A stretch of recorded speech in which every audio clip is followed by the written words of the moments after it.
Hi chickens, I'm going to talk you through my musings on the Major Arcana for Tarot of the Wild Unknown. These were my initial assessments that I wrote down after receiving the deck. I went through the Major Arcana first and explored them first because that's what I tend to do when I receive a new deck. If you haven't seen my analysis of the Major Arcana for Gypsy Palace Tarot, I will link both of those videos below because you might find them interesting too. So I'm going to start things off with the Fool. Obviously I'm going to go in order. There's a lot of animal imagery in the Wild Unknown Tarot deck, which I know has been one of the things that's endeared it to so many people. I really love the Fool in this deck. It's so sweet. I get that newborn kind of fresh feeling from it, and that sense of vulnerability, that sense of being unarmoured, and being completely kind of open to the elements, open to experiences. And kind of I almost got this sense of unadulterated vision too. That's one of the things that I wrote down, unadulterated vision. And what I mean by that is kind of when the ego hasn't had a chance to get its claws into a vision yet. It's still very much spirit centered, it's still very much from the heart and soul, and it's almost that little period of time between coming up with something and holding that high vision of something and then allowing your ego to kind of shape it and master it and rationalize it and perfect it.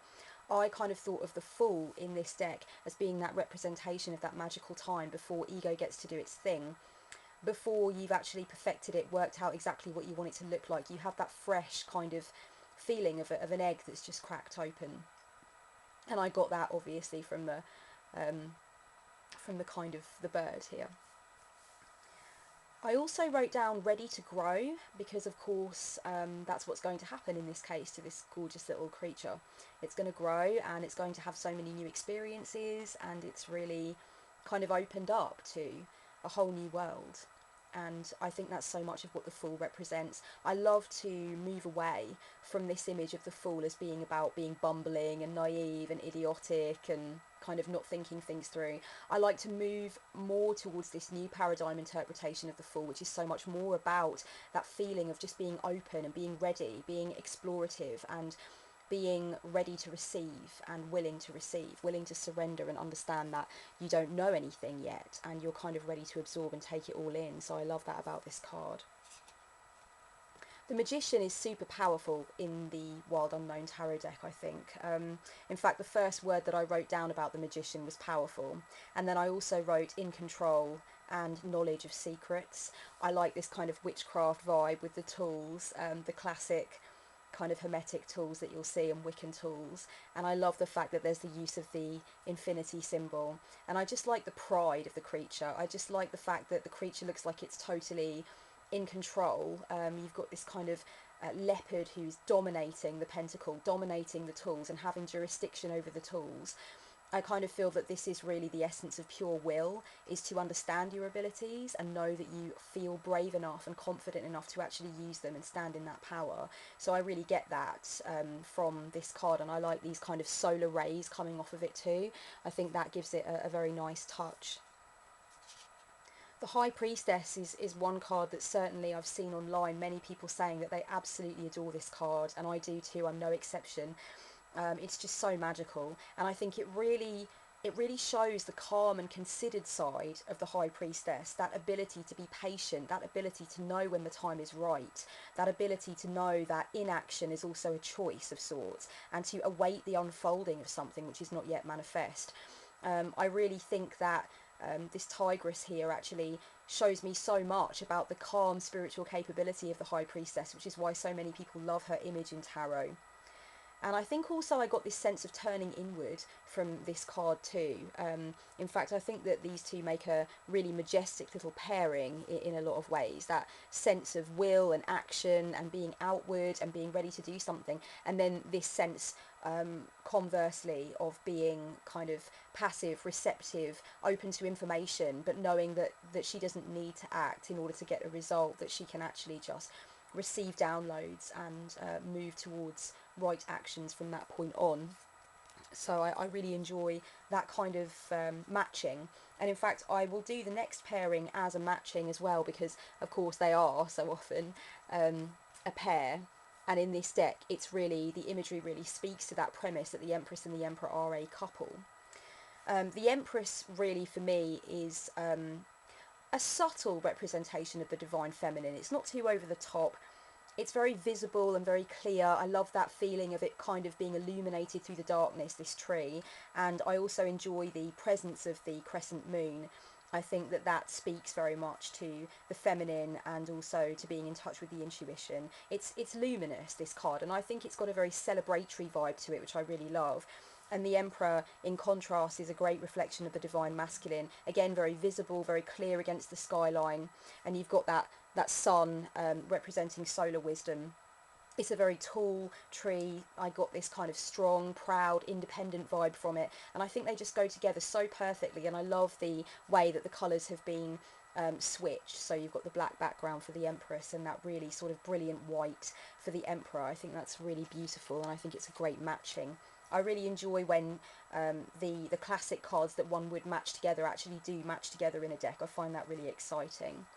The Hierophant, I particularly love the Hierophant in this deck, and I know for so many people with decks like the Rider-Waite, the Hierophant's really difficult to get on board with, and kind of gives you those feelings of dogma and of being kind of having things impressed upon you all the time, and feeling like there's a hierarchy and there's a discipline and there's order and you've got to learn and there's structure and all that kind of thing that most pagans certainly run a mile as soon as they detect it. So the Hierophant is actually statistically the least favoured card for tarot readers, which I found interesting and not at all surprising to learn. The Hierophant in the Wild Unknown tarot deck reminded me really of inspired learning and receiving the keys to esoteric knowledge, receiving the keys to all of those doorways that we want to get into. I really felt that the presence of what could be a crow, could be a raven. I suppose it's a crow, it doesn't look big enough to be a raven. Although that is a giant key either way, to have a crow standing on it at that scale. But I really feel like the presence of the black bird is, for me, a representation of the presence of occult knowledge, the presence of dark secrets, and that willingness to understand some of the aspects of magic, ritual, and esoteric fun times that so many of us want to get in touch with, myself included. I really love the lightning bolt. I think that kind of struck me as those breakthroughs that you get in spiritual learning, which really come upon you. And it just reminded me of coveting dark wisdom, really. So I think it's a really beautiful interpretation of a card that so many people that read tarot find it very difficult to connect with. I think this is an interpretation which is totally fresh, totally new, and gives a lot of new food for thought with this particular piece of the puzzle. The Lovers is really beautiful. It's really majestic. I feel so free when I look at it. I get really big kind of heart chakra feelings when I look at it. I love the fact that the birds are in tandem. I love the fact that they look like twins, that they look like they have common ground. They're in it together. They're on a mission. And I kind of saw them as, I found it interesting that they are two members of the same species. And what they're doing seems very defined. It's like they're going south for winter. They know what they're doing. And for me, there's this incredible sense of freedom and this incredible sense of expansiveness in this card. So it made me think about love setting you free in some ways, and actually just embracing love into your heart and recognizing how much that positivity can flow. And there's some direction here, there's some agenda, and I find that could be a very interesting thing to explore in many different ways. The Chariot is beautiful. I love horses. Horses are definitely one of my long-time power animals. I dream about horses a lot. I've dreamt about horses since I was very young. In fact, a couple of my dream journals in the past have actually had horses on them for that specific reason. So immediately I connected to the Chariot. For me, I think it's an image of spiritual sovereignty, and I actually love the fact that the pentacle actually hangs around the horse's neck here. I think that's great. And I love the fact as well that unlike the Rider-Waite imagery and the imagery of so many decks for the Chariot, there is no rider. The horse is not subservient, or the Sphinx in the case of the Rider-Waite. There's no subservient animal. There's no animal being directed. The animal itself is the focal point, and I really enjoy that. It speaks to my own primal nature and my sense of being untamed and free to roam and free to look around. But I took it from a very spiritual place because you've got the sun, the moon, and you've got the pentacle here. For me, it's about spiritual sovereignty, it's about spiritual majesty, it's about sacred missions and connection to the core and living in alignment with your core principles. Certainty of belief is one note that I wrote down for the Chariot, and I think that's a big one. It seems to me like there's a lot of spiritual autonomy going on here, and kind of using and affirming spiritual and magical abilities. So I really think that that again has a very different flavour for the Chariot than a lot of stuff that I've seen. Oh wait a minute, I'm going in the wrong order. I don't want strength. I want justice next. Okay, so justice. Justice, it's total balance, really, I suppose. It's balance of light and dark. It's probably balance of truth and lies. It's balance of life and death. I like that about it. Not quite sure how I feel yet about the sword in the middle. I'm not sure if I've really worked out 100% harmoniously that specific piece of the imagery. Aside from the fact that I suppose it represents two sides of the sword, that double-edged sword kind of thing, and that taps in somewhat to ideas about can there ever be one truth, and do we always need to look from somebody else's perspective, and do we need to judge both sides of a story before we make our final decision? So that could be interesting. But yeah, total balance was the first thing that I wrote for justice, and I also think the wisdom inherent in receiving two sides of the story and seeing everything about a situation. So in a sense, releasing judgment and prejudice, or understanding that your perspective is one of many.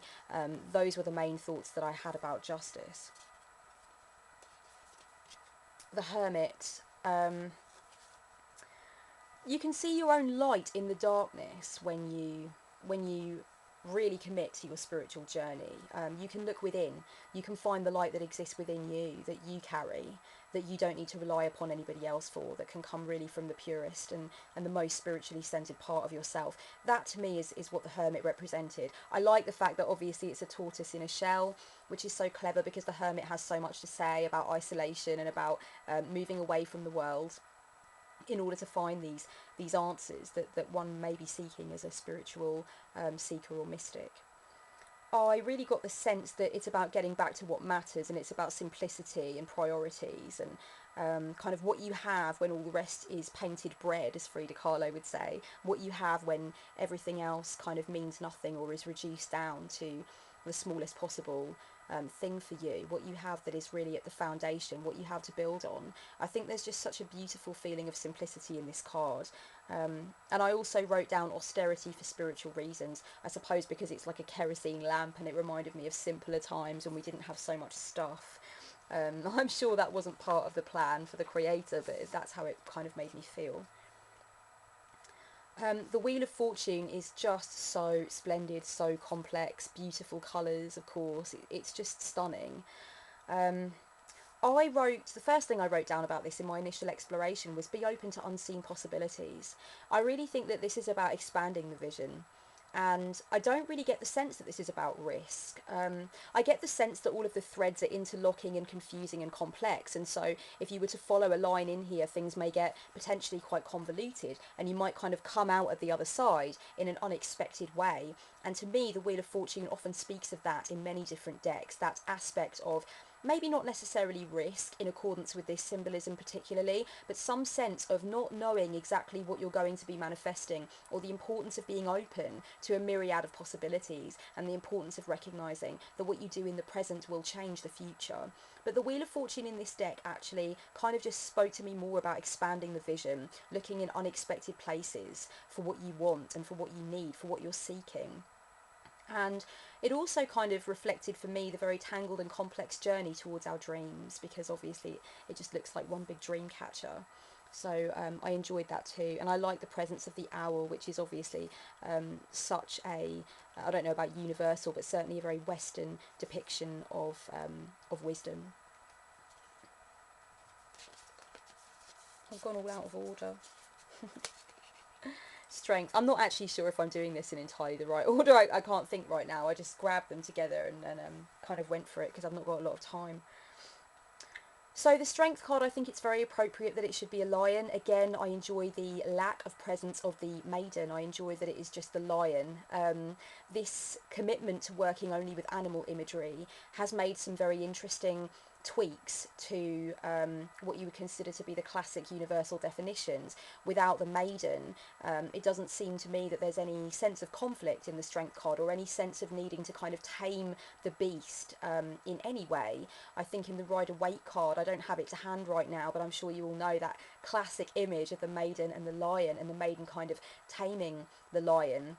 You can go into some dialogue, I suppose, about whether or not the Maiden is taming the primal part of her character, or the bad habits in her character. Could be about shadow work, could be about release work. It's also about control. It's also about finding the right balance between masculine and feminine. There are so many different wormholes, but when the Maiden actually disappears, when the Maiden is absent, there's a very different energy in the Strength card, which I really enjoy. And I think really the offering of the rose from the lion, for me, is an offering of strength and grace and power and self-love. And it kind of, in a way, made me think of the way we're all teachers, the way we all have something to offer up, and the way maybe the lion is kind of putting this concept forth to us and hoping that we will hear it. It also reminded me of being in service, and the strength that it takes, the fortitude that it takes to be in service. And I also thought of it as a soaking up of the lunar energy, solar energy, which is so vital for strength in the tangible realm. And that brought up kind of a lot of very pagan symbolism for me, and pagan thoughts. The Hanged Man is a bat. I know a lot of people are very amused and delighted by this. I really thought of shadow work when I looked at this, because the bat makes so many people afraid. It does something to the human psyche for a great many of us. Not me personally, I enjoy bats, but they are mice with wings, and that is kind of creepy. I do appreciate that. And their wings are, there is something very sinister about the wings themselves.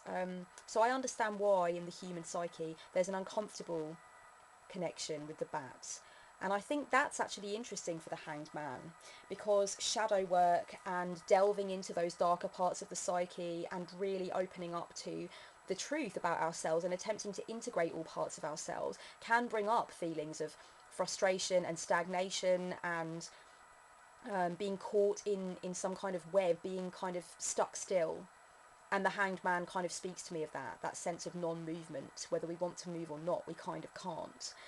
And you can feel that way a great many times when you are psyche diving, and when you are delving down for those pearls of deep truth that can be very difficult to get a handle on.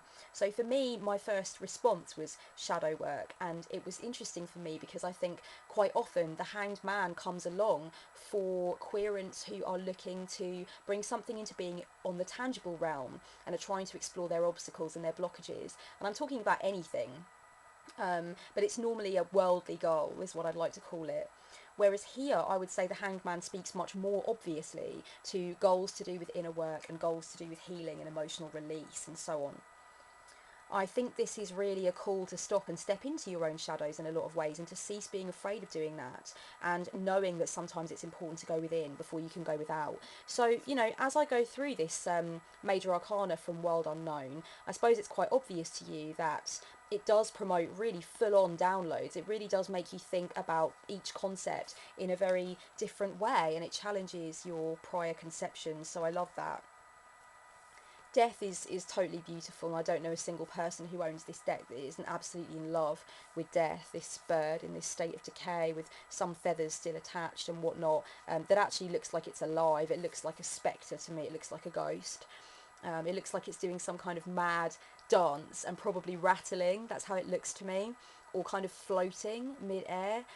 There's something so hauntingly fragile and beautiful about this card, and I think that it taps me into the beauty of death on every level, and the idea of needing to release the fear of death, that very base chakra problem that so many of us have, of wanting to hang on to the ego, and wanting to hang on to the self, and feeling unable to imagine a world without us in it. And really, I think when we recognise the inevitable dance of life, death, life, this is the kind of thing that one might feel, that weightlessness, that sense of everything being perfect as it is, and for us to switch from resistance to allowance when we're thinking about death. Again, I'm not just talking about physical death, I'm talking about death of any kind, because I quite often think, obviously, the death card is metaphorical. It reminds me of the delicate complexity of metamorphosis and the very real ups and downs that metamorphosis brings. You know, one minute you can be on top of the world, feeling so incredibly enlivened and empowered and excited to feel everything melt away, to feel all of your past ideas and paradigms shedding away from you and feeling weightless, feeling like you're ready to take on this new form. But then you'll quickly find that you will descend into this fear and this desire to grab onto the past and this desire to say no and to run back to the familiar. So I think there is that complex majesty of the undulations of metamorphosis, and it kind of reminded me of that too, that feeling of wanting to step away from this image out of fear but also wanting to get closer because it's so fascinating. And that made me think a lot about kind of the harmony of change and its effect on the human psyche, but also the fear that it brings up. And I love that ghostly aspect to it too. I think that's beautiful. Temperance I really liked because the last year or so, I've really been associating temperance overtly with the idea of spiritual alchemy, and this to me kind of reminded me of kind of an alchemical fire. That there's all these different colours in there, and I feel like there's a potent change going on that is coming from kind of almost a chemistry kind of standpoint, or I don't know. I feel like something is overtly changing from one form to something else, and I feel kind of as though the creature has a handle on it. The creature's actually making it happen. That excites me a lot. I think it's a kingfisher, but I could be wrong. I think that temperance in this deck speaks to me of understanding and combining the four elements and actually receiving that fifth element of spirit, and that really excited me. And I also wrote down fearless spiritual quest, and I don't know what anybody else thinks of that, but I think there's quite a lot of fearlessness here to stand so close to that alchemical fire and almost kind of know that there's something so meaningful, so cosmic going on, and that we are in charge of it, that we are co-creators of it. The devil I wasn't sure about. It seemed a little bit tongue-in-cheek to me when I first looked at it. I mean, he's very cute, this little goat slash ram thing. Gorgeous. Ever such a sweet little face on him. But I was confused because, you know, you've got like the fiery hooves and the inverted pentacle. I wondered if maybe it wasn't a little bit of a satire on the devil, and that maybe it is kind of like Anton Szandor LaVey kind of satanic. And there's nothing wrong with that necessarily. I've got a big place in my heart for Satanism, but I just wondered if maybe they couldn't have gone a little bit more off the beaten track. But then I started to get into it. I kind of looked past the Luciferian exterior, those overtones, those satanic overtones, and I kind of saw danger and pain from standing in one place, you know, that need for change and accepting the root causes for stuff. This was kind of the main thing that I read from these hooves being on fire. I kind of felt like the devil for me has a lot to do with understanding your bad habits and getting to grips with your shadow side and recognizing the responsibility that you need to take for anything that keeps going wrong, or for any addictions that you have, or for any blockages that you have, or projections that you're putting out there onto others. And I really felt like I could read this as a kind of indication that if you stand still and if you grasp onto those points of resistance and those bad habits, there is inevitably going to be pain. And that kind of excited me about that card. The Tower. For me, what I got from this, the fact that it's a tree instead of a building and such, and the fact that lightning does indeed sometimes strike trees or storms pull trees out of the ground, for me, what I got from this was the overwhelming sense that this card says that catastrophe is natural, that both the tree and the lightning are natural, and the fusion, the marriage that's occurring between them is natural, even though it looks devastating, it looks scary, and human beings are so often dismayed by trees being destroyed in this way. But it is natural. That devastation is part of life. So I think really this interpretation of the Tower is really philosophical for me, and I enjoy that about it.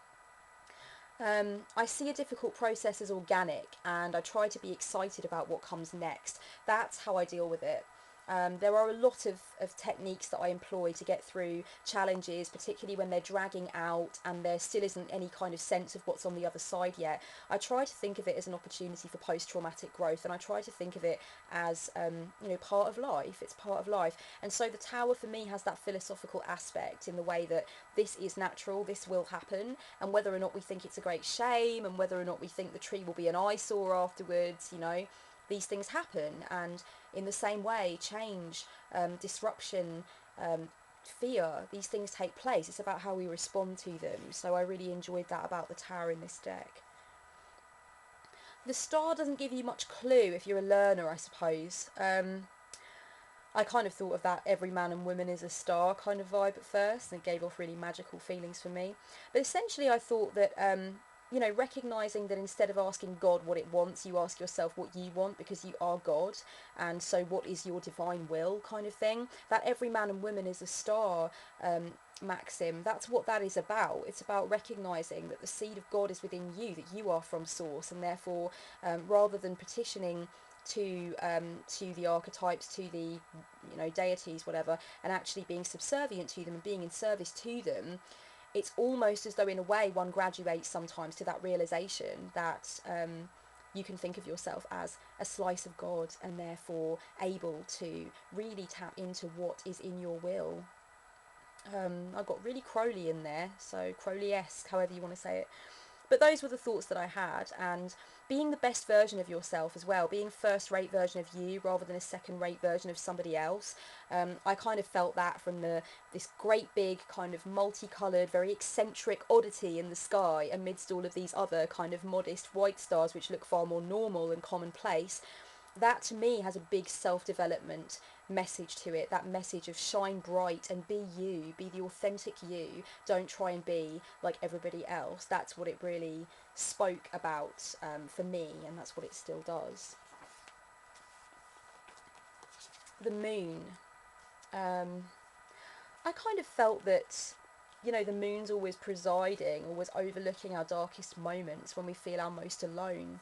I kind of think of the moon as a tangible representation of spirit and the notion that it is within me and all around me. I suppose I took the moon to quite a personal place because it's one of my favourite cards in any tarot deck, and I'm always very eager to see how it's been represented. And actually just having a little download now as well, I love the fact that the trees are obviously illuminated by the lunar light. And that's interesting to me because when I first started reading very seriously with the Rider-Waite, I used to remind people quite often that the moon only allows you to see things in the half light, and therefore you won't always see things as they are. The moon is very much about mental conflict and about being able to see the entire truth of something, being able to maybe expand beyond your own perspective, being able to see when maybe you're deluding yourself, maybe you're succumbing to fantasy, maybe you're becoming fixated on the wrong thing, etc.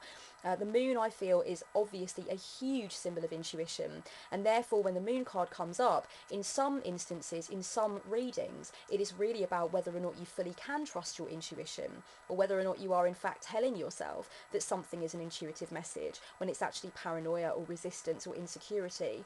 So I like the fact that we've got this jet black night and then we've got these trees illuminated by the moon, because that speaks to me of that feeling of things being in shadow and having to recognise that you can't see everything until the daylight comes. Sometimes there has to be that sense of delay while you wait for more information, while you wait for your vision to be set on fire by the sun, and then you can really see everything. So that's something that I just thought of here. I see the trees also as reaching up for that spiritual majesty and that true self-knowledge. I really see them both as mystics reaching up towards the sky for that divine feminine beauty, that wondrous elevated spiritual perspective. The sun's just magical, absolutely like an explosion of pure solar majesty, just really gorgeous.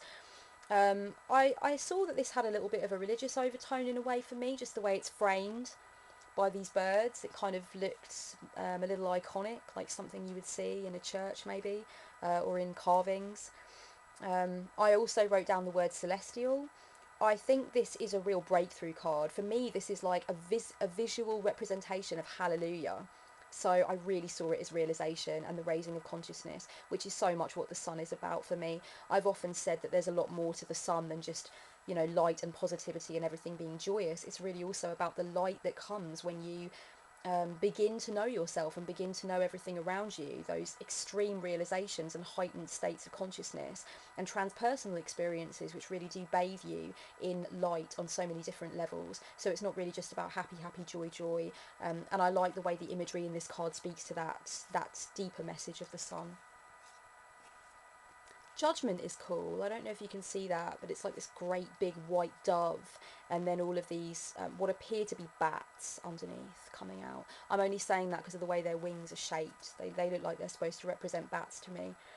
I saw this as rising above, and that's interesting in the context of judgment, because sometimes we have to remind ourselves to rise above judgment, and to remind ourselves that judgment isn't always a healthy thing. Judgment can become very obsessional, and judgment can make us feel better about ourselves, and that's why we do it, rather than being for any real pure purpose. So rising above was the first thing I wrote. I think that there was also a message of refusing to see your shadows as sins, so self-love and by extension love of others, even enemies. I loved that idea. I'm going to work more on my interpretations of judgment in this deck particularly, but that's kind of how I felt. I felt like it was about rising above and seeing everything as part of you, and you as part of everything, and just expanding your understanding of what it means to be in this world. Really, I do think it's a very spiritual card, and again with justice there is this sense of two things balancing out, but also with judgment there is that sense of rebirth too, that almost like ugly duckling fable kind of vibe, where, you know, maybe once you were this and then you kind of expand into this and then you arch up into the sky and your wings kind of expand outwards, and that's a very judgment vibe too. That's a very judgment kind of energy. Finally, the world. This kind of reminded me of the complexities of the psyche, and this kind of Ouroboros style thing with flowers inside of it and such reminded me a little of the human brain. I thought a lot about the connection of the dots, that kind of feeling, that world feeling of connecting the dots and seeing how things fit together and actually coming to understand what you've learned for maybe the first time. I thought about the many-layered self and the infinite unlived lives inside of us all, and also unity consciousness, that sense of being one with the all, and the way that transcends you above ego consciousness. I also wrote down the words pantheism, integration, acceptance, wholeness, biodiversity, and interconnected forms of life which are all equal. And with that, I'll leave you. Much love, blessed be.